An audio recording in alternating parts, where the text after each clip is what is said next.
Assalamualaikum warahmatullahi wabarakatuh. Salam sejahtera untuk kita semua. Apa kabar kalian semua, sahabat PSBH TV dimanapun berada? Semoga semua baik-baik saja dalam keadaan sehat walafiat. Alhamdulillah, PSBH TV di masa pandemi ini tetap terus menjalankan aktivitas. Hari ini kita akan mengadakan diskusi dalam tema prank berujung bui. Jadi kira-kira seperti itu. Tema ini kita ambil dari peristiwa yang viral. Jadi beberapa hari yang lalu itu, jadi ada seorang YouTuber yang berasal dari Bandung, tapi kita tidak sebutkan nama, kode etik jurnalistik. Seperti itu. Nah, untuk mempersingkat waktu, biar obrolannya makin santai, makin asik. Nah, kita akan menghadirkan salah satu narasumber. Dia seorang praktisi di Jogja juga. Dia berasal dari timur. Untuk mempersingkat waktu, kita akan mengundang Bro Judin. Selamat, mau masuk Bro? Halo Bro.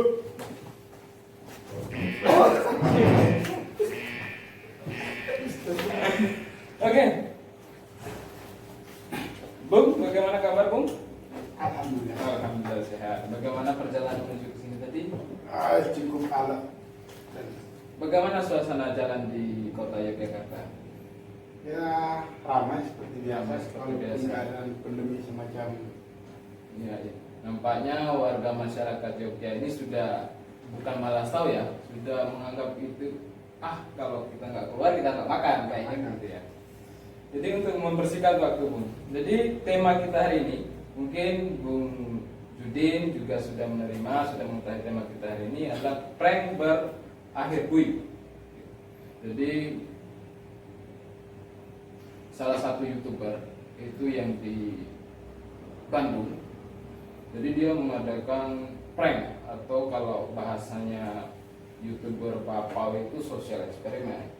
Tapi hal ini membuat dia itu salah gimana ya? Prank itu yang banyak YouTuber mengemas ini sebagai nilai positif, tapi oleh kegiatan dia hari itu maka prank ini menjadi nilainya negatif lagi. Mungkin Bung sudah mendengar bahwa dia membagi-bagikan sembako, tapi isinya itu sampah, batu bata seperti itu. Pokoknya hal-hal yang menurut korbannya itu adalah penghinaan. Jadi menurut Bung Judin sendiri itu seperti apa? Jadi tanggapan Bung Judin terhadap hal ini. Silakan. baik, terima kasih. Seperti yang kita ketahui bersama, yang diupload di YouTube, yang dibuat video prank sama tersangka yang lagi viral ya. Kalau menurut saya sangat bertentangan dengan hukum maupun etika. Soalnya posisi sekarang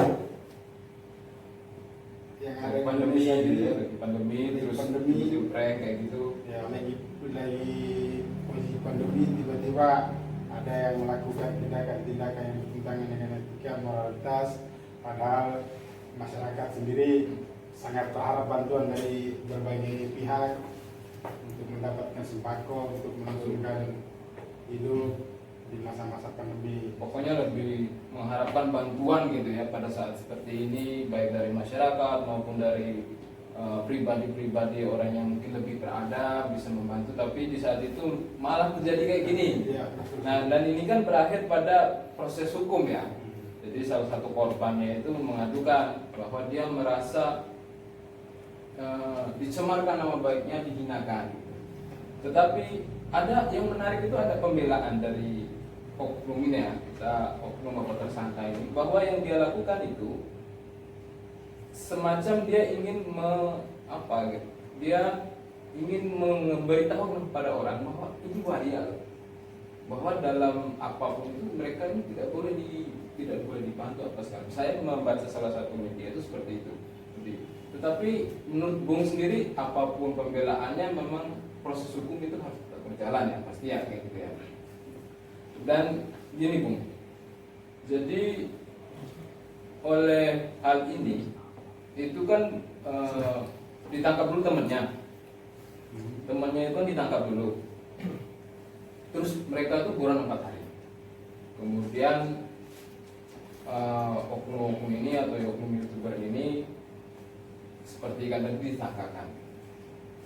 Ada yang banyak pasal gitu, banyak pasal, misal pasal 36, 35 ayat 2 dan yang lain lebih dari 3 kalau nggak salah. Saya sih bukan di pasalnya yang saya ingin soroti, tetapi apakah ini sudah sesuai gitu kan, atau memang ini adalah upaya balas dendam dan di samping disorot publik nih, kan media nyorot nih, para pihak-pihak ini, para pihak polisian nyorot. Kalau saya nggak nyangkakan pasal yang benar-benar wow gitu ya, dalam arti tanda kutip benar-benar bahwa kalau dalam istilah masyarakat itu ada sistem jerak, jadi ada ancaman 12 tahun 12 miliar penjara. Nah, apakah tidak ada sangkaan lain, maksudnya gini, bahwa pihak polisi itu menyangkakan itu karena upaya balas dendam. Upaya balas dendam dalam maksud gini, 4 hari lu buron nih, kan? Lu buron 4 hari, udah ada pengaduan, buat cari-cari lu kabur, kan gitu. Bisa jadi seperti itu nggak, Bung Didin? Baik. Sebelumnya kita lihat secara bersama ya, di dalam video yang direkam bersama itu, kita lihat dari unsur pidananya masuk, dari mens rea sama actus reusnya masuk. Jadi jika kita gabungkan di dalam undang-undang yang lebih khusus, undang-undang IT itu semua unsurnya masuk, dari unsur mens rea-nya, seterusnya, sampai perbuatan itu dilaksanakan pun itu terjadi. Jadi saya pikir tidak lebih ke balas dendam, tapi lebih ke terok sapi ya, memang waspada gitu atas apa yang dilakukan. Kenapa tujuannya disangkakan pasal berlapis agar pelaku ini bisa dipertanggungjawabkan, tidak bisa lolos dari tuntutan begitu saja. Dan juga media itu yang memberitakan bahwa ini kan sudah tersangka posisinya sekarang. Nah, tersangka ini di dalam tahanan itu mengalami dibullying gitu. Jadi saya juga ada nonton videonya itu, hari ini kamu bebas tapi bohong, ada semacam hal-hal yang seperti itu. Jadi kalau mungkin saran juga nggak cocok buat penasihat hukum atau gimana ya, atau misalkan Bro Judin juga seorang advokat, ketika mengomentari itu masih pantas nggak gitu, atau menyalahi kode etik profesi juga gitu, bisa nggak gitu? Nggak bisa. Bagaimana pertanyaannya? Jadi kan dibullying nih, tersangka yang di dalam sel itu dibullying, tapi tidak ada berita, belum ada berita, atau saya yang kurang update.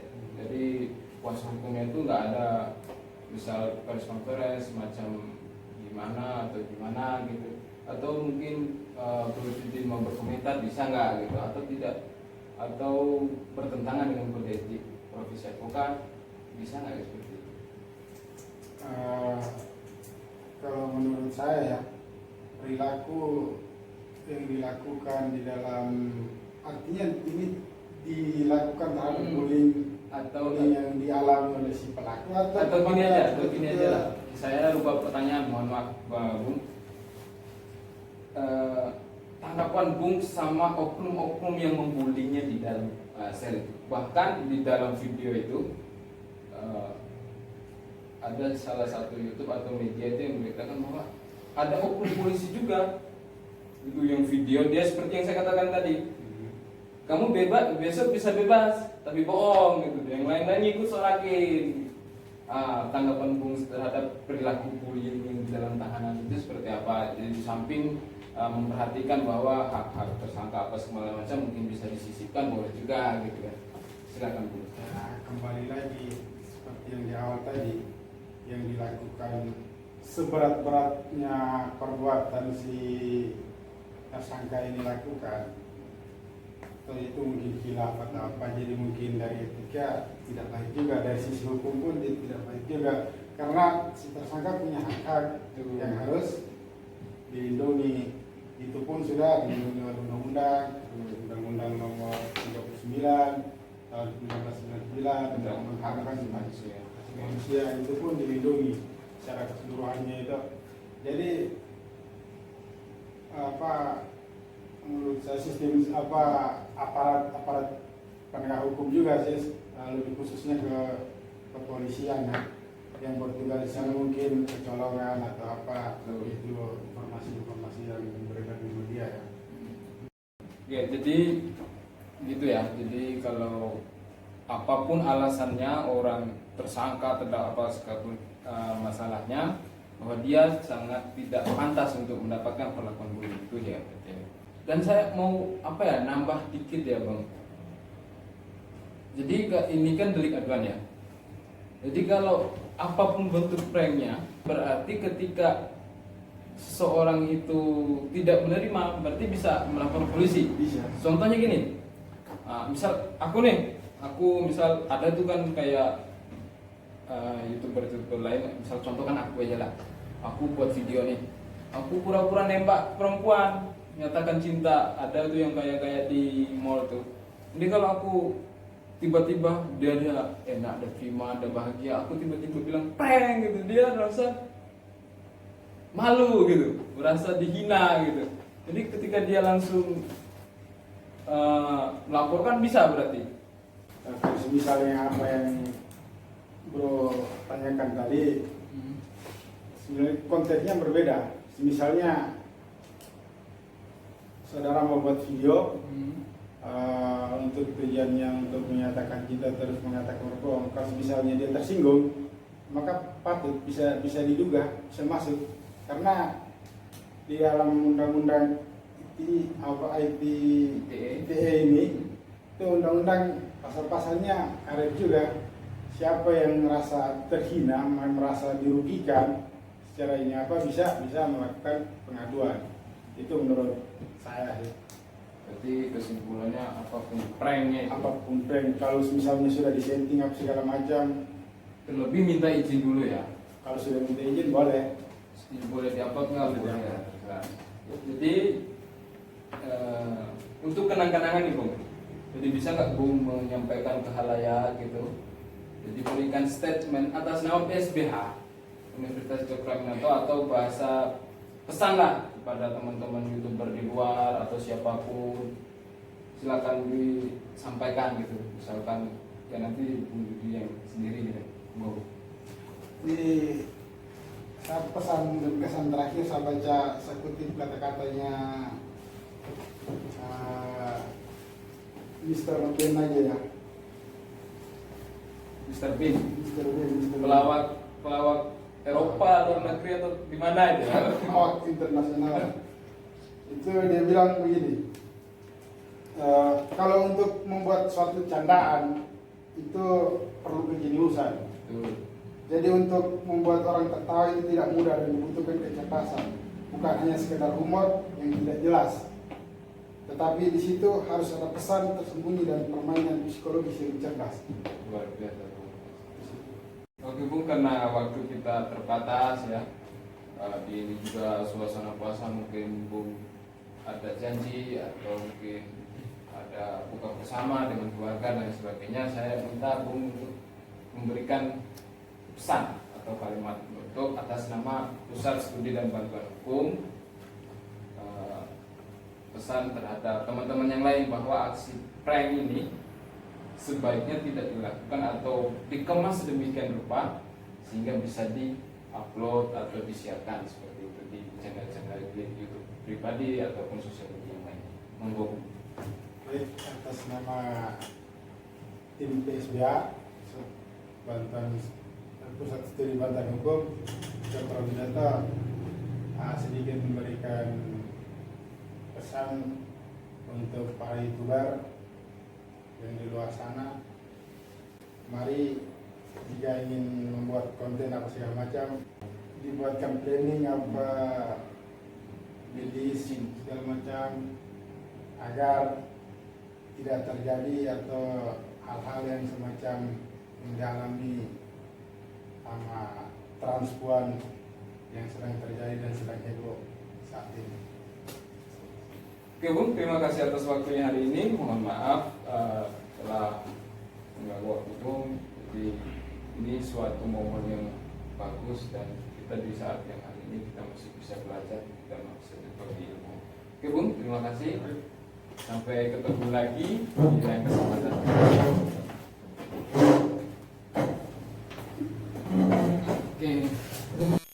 Oke teman-teman, cukup menarik ya tadi ya perbincangan kita. Saya host Arisandi Sumoharjo bersama narasumber Bung Sudin. Banyak obrolan yang walaupun tidak secara spesifik gitu ya, tapi kita poin-poinnya kita obrolan tentang hal-hal tentang prank ini, dan Bung Sudin juga tadi atas nama PSBH telah memberikan pesan untuk teman-teman YouTuber duluan. Nah untuk teman-teman sahabat PSBH TV, nah kita PSBH ini di bawah naungan Universitas Cokro Aminoto. PSBH ini adalah Pusat Studi dan Bantuan Hukum Universitas Cokro Aminoto Yogyakarta. Berarti secara tidak langsung kita ini di bawah Yayasan Perguruan Tinggi Islam Cokro Aminoto Yogyakarta. Berarti kita ini di bawah naungan kampus. Jadi untuk teman-teman di luar sana yang baru lulus SMA atau yang baru nganggur setahun apa segala macam, yang masih punya keinginan atau punya niat untuk kuliah di Jogja saja dan di UCY saja. Kenapa di UCY saja? Karena di sini biayanya terjangkau, murah gitu. Dan teman-teman semua nggak perlu ribet, nggak perlu ke kampus, nggak perlu repot-repot untuk ke Jogja untuk daftar kuliah ini, karena dari rumah saja bisa lewat. Nanti linknya akan kami sertakan di bawah sini ya. Jadi untuk teman-teman semua jangan putus asa untuk melanjutkan studi, dan pilihannya hanya di UCY saja, Universitas Cokro Aminoto Yogyakarta. Terima kasih. Sampai jumpa.